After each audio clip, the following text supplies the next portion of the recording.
अध्याय 4।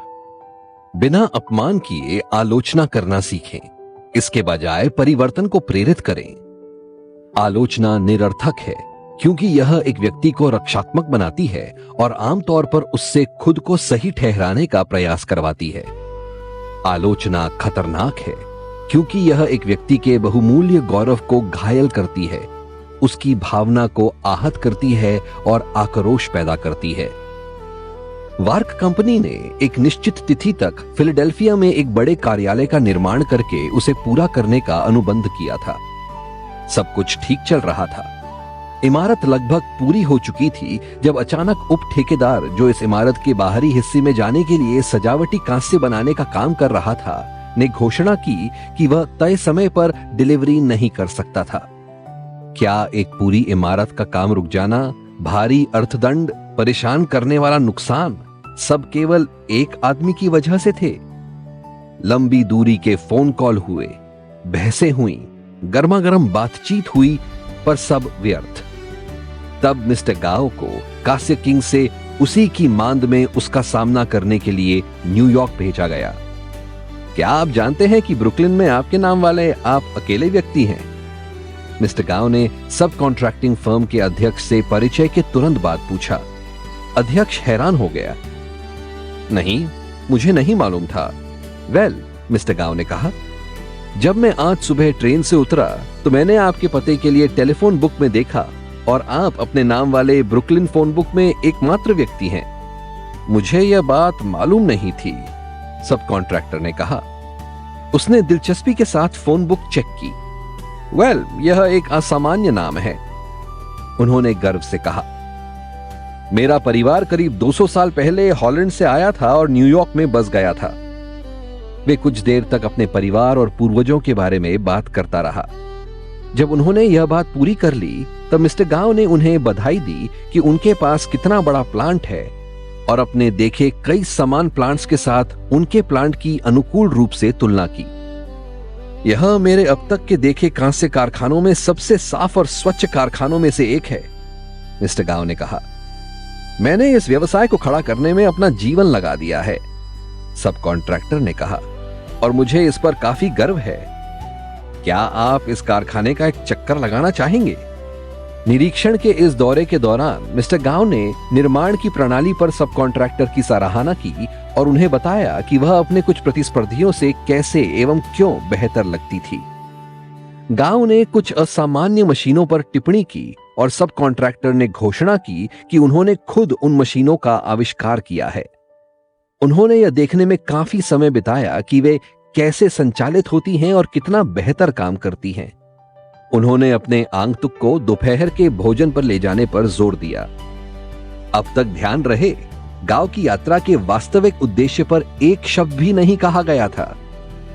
भोजन के बाद सब कॉन्ट्रैक्टर ने कहा, अब काम की बात पर आते हैं। जाहिर है मैं जानता हूं कि आप यहां क्यों आए हैं। मुझे उम्मीद नहीं थी कि हमारी मुलाकात इतनी आनंददायक होगी। आप मेरे वादे के साथ वापस फिलाडेल्फिया जा सकते हैं कि आपकी सामग्री को गढ़कर समय से भेज दिया जाएगा, भले ही अन्य आदेशों को पूरा करने में देरी हो जाए। मिस्टर गाओ को बिना कुछ कहे वह सब मिल गया जो वे चाहते थे। सामग्री समय से पहुंच गई और इमारत अनुबंध में निर्दिष्ट दिन पर पूरी हो गई। क्या ऐसा हुआ होता अगर मिस्टर गाओ ने हैमर एंड डायनामाइट विधि का उपयोग किया होता, जो आमतौर पर ऐसे अवसरों पर नियोजित होती है? सुश्री मैजॉन, जो एक खाद्य पैकर के लिए एक विपणन मार्केटिंग विशेषज्ञ थी, को उनका पहला असाइनमेंट दिया गया। एक नए उत्पाद का परीक्षण विपणन, टेस्ट मार्केटिंग। उन्होंने क्लास को बताया, जब टेस्ट के परिणाम आए तो मैं तबाह हो गई थी। मैंने अपनी योजना में एक गंभीर गलती कर दी थी और पूरा टेस्ट दोबारा करना पड़ा था। स्थिति को बदतर बनाने के लिए मेरे पास उस मीटिंग से पहले अपने बॉस के साथ चर्चा करने का समय नहीं था, जिसमें मुझे प्रोजेक्ट पर अपनी रिपोर्ट देनी थी। जब मुझे रिपोर्ट प्रस्तुत करने के लिए बुलाया गया, मैं डर से कांप रही थी। मैं खुद को टूटने से बचाने की पूरी कोशिश कर रही थी, लेकिन मैंने ठान लिया था कि मैं रोऊंगी नहीं और उन सभी पुरुषों को महिलाओं के बारे में यह टिप्पणी करने का मौका नहीं दूंगी कि वे प्रबंधन की नौकरी करने में सक्षम नहीं हैं क्योंकि वे बहुत भावुक होती हैं। मैंने अपनी रिपोर्ट संक्षेप में दी और कहा कि एक त्रुटि के कारण मैं अगली मीटिंग से पहले अपनी स्टडी को दोबारा प्रस्तुत करूंगी। मैं बैठ गई, इस उम्मीद के साथ कि मेरे बॉस गुस्से से फट पड़ेंगे। इसके बजाय उन्होंने मेरे काम के लिए मेरा शुक्रिया अदा किया तथा कहा कि एक व्यक्ति के लिए एक नए प्रोजेक्ट में गलती करना असामान्य नहीं था और उन्हें विश्वास था कि रिपोर्ट सर्वे, दोबारा किया गया परीक्षण कंपनी के लिए सटीक व सार्थक होगा। उन्होंने मेरे सभी सहयोगियों के सामने मुझे आश्वस्त किया कि उन्हें मुझ पर पूरा भरोसा था और मैं जानती थी कि मैंने अपना सर्वश्रेष्ठ दिया है और मेरे अनुभव की कमी, ना कि मेरी क्षमता की कमी, इस असफलता का कारण थी। मैं अपना सिर ऊंचा करके उस मीटिंग से इस संकल्प के साथ बाहर निकली कि मैं अपने इस बॉस को फिर कभी निराश नहीं करूंगी। भले ही हम सही हैं और दूसरा व्यक्ति निश्चित रूप से गलत है, हम किसी को शर्मिंदा करके केवल उसका अहम नष्ट करते हैं। महान फ्रेंच विमानन अग्रदूत और लेखक एंटनी डी सेंट एक्सुपेरी ने लिखा है, मुझे ऐसी कोई चीज कहने या करने का अधिकार नहीं है जो एक व्यक्ति को उसकी खुद की नजरों में गिरा दे। मायने यह नहीं रखता कि मैं उसके बारे में क्या सोचता हूं, बल्कि मायने यह रखता है कि वह खुद अपने बारे में क्या सोचता है। किसी व्यक्ति को उसकी गरिमा में ठेस पहुंचाना अपराध है। मेरी भतीजी जोसेफिन कार्नेगी मेरी सेक्रेटरी के रूप में काम करने के लिए न्यूयॉर्क आई थी। वह 19 वर्ष की थी। उसने 3 वर्ष पहले हाई स्कूल पास किया था और उसका व्यावसायिक अनुभव लगभग शून्य था। वह सुएज के पश्चिम में सबसे प्रवीण सचिवों में से एक बन गई, लेकिन शुरुआत में वह सुधार के लिए अति संवेदनशील थी। एक दिन जब मैं उसकी आलोचना करने जा रहा था, मैंने खुद से कहा, 1 मिनट रुको डेल कार्नेगी, बस 1 मिनट। तुम जोसेफिन से 2 गुनी उम्र के हो। तुम उससे 10,000 गुना अधिक व्यावसायिक अनुभव प्राप्त कर चुके हो। तुम उम्मीद भी कैसे कर सकते हो कि उसके पास तुम्हारा दृष्टिकोण, तुम्हारा निर्णय, तुम्हारी पहल होगी, चाहे वे औसत दर्जे की ही क्यों ना हो। और 1 मिनट डेल, तुम 19 वर्ष की उम्र में क्या कर रहे थे? तुम्हें वे मूर्खतापूर्ण गलतियां और भूलें याद हैं जो तुमने की थीं? याद है जब तुमने यह और वह किया था? इस मामले पर ईमानदारी से और निष्पक्ष रूप से सोचने के बाद मैंने निष्कर्ष निकाला कि 19 वर्ष की उम्र में जोसेफिन की बल्लेबाजी का औसत मेरे मुकाबले बेहतर था और मैं अफसोस के साथ स्वीकार करता हूं कि यह जोसेफिन की अधिक प्रशंसा नहीं है। तो उसके बाद जब मैं जोसेफिन का ध्यान उसकी किसी गलती की ओर आकर्षित करना चाहता था, तो मैं यह कहते हुए शुरुआत करता था, तुमने गलती की है जोसेफिन, लेकिन भगवान जानता है यह उन कई गलतियों से बड़ी नहीं है जो मैंने की थी। आप निर्णय के साथ पैदा नहीं होते, वह केवल अनुभव के साथ आता है और इस उम्र में तुम मेरी तुलना में बेहतर हो। मैं खुद भी बहुत सारी बेवकूफी भरी गलतियों का दोषी हूं, इसलिए मैं तुम्हारी या किसी और की आलोचना नहीं करना चाहता। लेकिन तुम्हें नहीं लगता अगर तुमने ऐसा या वैसा किया होता तो अधिक समझदारी होती? अपनी गलतियों को किसी से सुनना इतना मुश्किल भी नहीं होता यदि आलोचना करने वाला व्यक्ति विनम्रता पूर्वक यह स्वीकार करने से शुरुआत करता है कि वह भी त्रुटिहीन नहीं है। E.G. डिलिस्टोन, जो ब्रैंडन मैंटियोबा कनाडा में एक इंजीनियर थे, को अपनी नई सेक्रेटरी के साथ समस्याएं हो रही थीं। उनके द्वारा लिखवाए गए पत्र हस्ताक्षर के लिए उनकी डेस्क पर आते थे तो हर एक पृष्ठ पर वर्तनी की 2 या 3 गलतियां होती थीं। मिस्टर डिलिस्टोन ने बताया कि उन्होंने इस समस्या को कैसे संभाला। कई इंजीनियरों की तरह मैं मेरी उत्कृष्ट अंग्रेजी या वर्तनी के लिए नहीं जाना जाता हूं।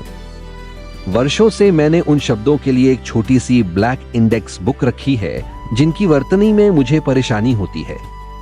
जब यह स्पष्ट हो गया कि केवल त्रुटियों को इंगित करना मेरी सेक्रेटरी से अधिक प्रूफ रीडिंग और शब्दकोश कार्य नहीं करवाएगा, तो मैंने एक दूसरा दृष्टिकोण लेने का संकल्प लिया। जब मेरे पास त्रुटियों के साथ अगला पत्र आया तो मैं टाइपिस्ट के साथ बैठ गया और बोला, पता नहीं क्यों यह शब्द सही नहीं लग रहा है। यह उन शब्दों में से है जिनके साथ मुझे हमेशा परेशानी होती थी। इसलिए मैंने अपनी इस स्पेलिंग बुक का उपयोग शुरू किया। मैंने पुस्तक में उपयुक्त पृष्ठ खोला। हाँ, यह रहा। अब मैं अपनी वर्तनी के बारे में बहुत सचेत रहता हूं, क्योंकि लोग हमें हमारे पत्रों द्वारा जज करते हैं और गलतियां हमें कम पेशेवर दिखाती हैं। मुझे नहीं पता कि उसने मेरे सिस्टम की नकल की या नहीं, लेकिन उस वार्तालाप के बाद से वर्तनी त्रुटियों की उसकी आवृत्ति काफी कम हो गई है। अपनी खुद की गलतियों को स्वीकार करना, चाहे उन्हें व्यक्ति ने सुधारा ना भी हो, किसी दूसरे को उसका व्यवहार बदलने के लिए समझाने में मदद कर सकता है। जब अब्राहम लिंकन अंतिम सांसें ले रहे थे, तब युद्ध सचिव स्टैनन ने कहा था, यह रहा दुनिया में अब तक देखा गया लोगों का सबसे उत्तम शासक। लोगों से व्यवहार करने में लिंकन की सफलता का क्या रहस्य था? मैंने 10 वर्ष लिंकन के जीवन का अध्ययन किया और पूरे 3 साल लिंकन द अननोन नाम की पुस्तक के लेखन एवं पुनर्लेखन को समर्पित किया। मेरा मानना है कि मैंने लिंकन के व्यक्तित्व और गृह जीवन के बारे में उतना विस्तृत व व्यापक अध्ययन किया है जितना किसी भी व्यक्ति के लिए संभव है। मैंने लोगों के साथ व्यवहार करने की लिंकन की विधि का एक विशेष अध्ययन किया। क्या वे आलोचना में पड़ते थे? ओह हां।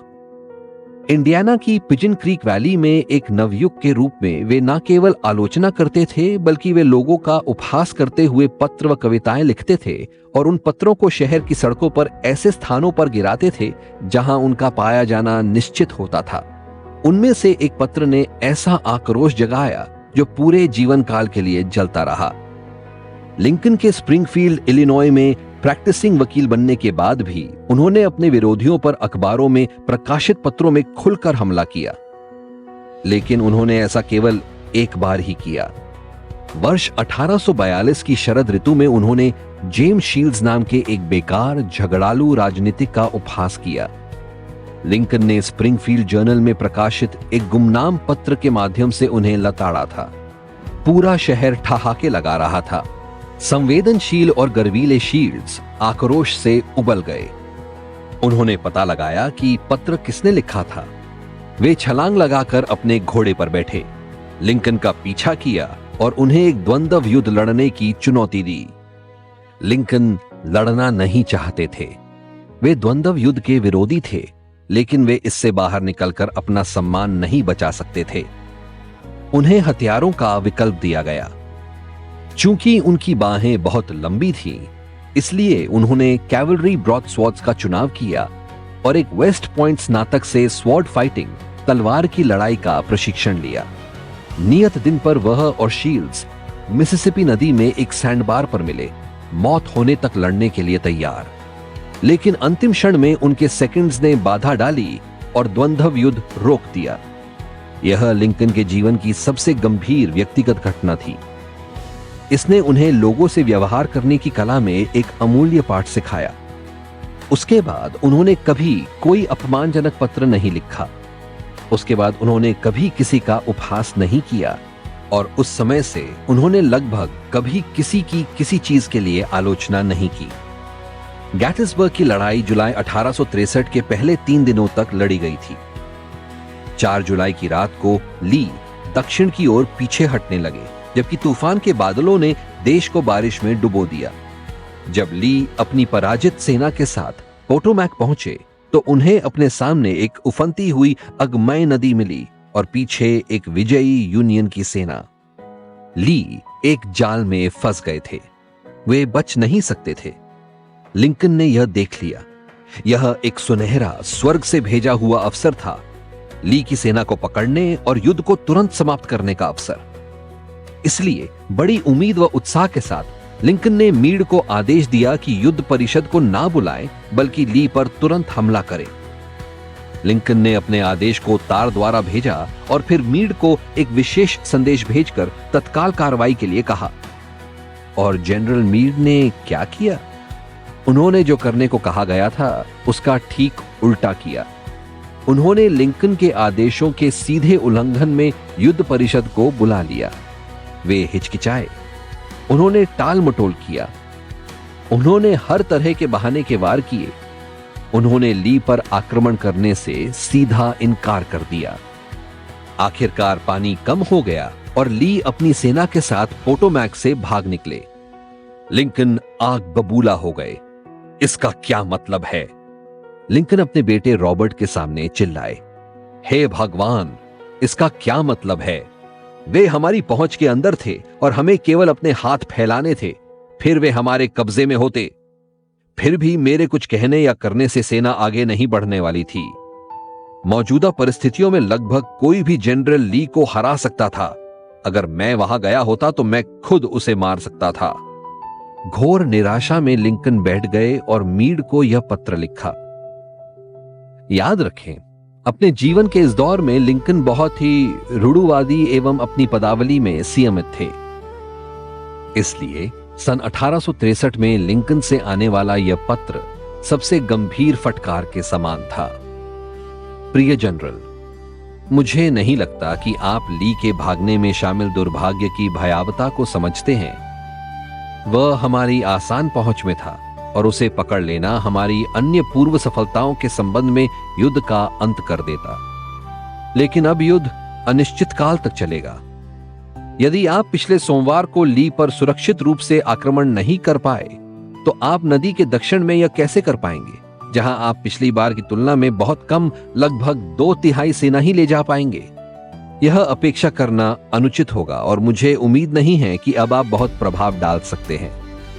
आपका सुनहरा अवसर जा चुका है और मैं इसकी वजह से बहुत व्यथित हूं।